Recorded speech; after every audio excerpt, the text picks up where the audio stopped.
मित्रांनो, तर स्वागत आहे तुमचं माझ्या व्हिडिओमध्ये. तर मी या व्हिडिओमध्ये सांगणार आहे तुम्हाला की आज आपण ही गाडीची आहे का चेतक जी गाडी आहे त्याच्यामध्ये हे येतं बटन आहे असं जे हँडब्रेकचा वापर होतो याने. तर ते ॲक्च्युअलमध्ये वर्क करत नाही का.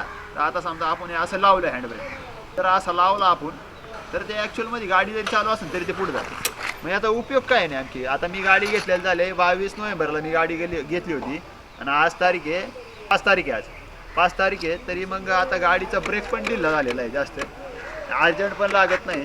पुढचा आहे ओके, पुढचा काय प्रॉब्लेम नाही. मागचा ड्रम ब्रेक आहे त्याच्यामुळे तो अर्जंट लागत नाही. पण पहिल्या वेळेस आणली तेव्हा गाडी हा हँडब्रेक लावल्याच्या नंतर गाडी पुढं जात नव्हती. समजा बाबा गाडी पुढं डाळाला लावली ती तर हालत नव्हती. पण आता एक 20 पण कमीत कमी 30-40 दिवस झाले असे गाडीला आणलेली. त्याच्यानंतर हा प्रॉब्लेम झालेला आहे. अशी गाडी पुढे जाते आणि ॲक्च्युअलमध्ये याचा काहीच उपयोग नाही. हे खराब झालेलं आहे माझ्या हिशोबाने. तर कंपनीने याच्याकडे लक्ष दिलं पाहिजे.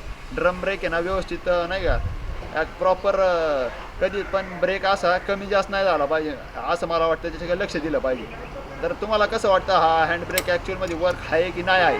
मला तर नाही वाटत वर्क आहे म्हणून. तर तुम्हाला जर तुमच्या गाडीमध्ये प्रॉब्लेम वाटत असेल तर हा व्हिडिओ नक्की शेअर करा शोरूमवाल्यांसोबत आणि कंपनीसोबत. धन्यवाद.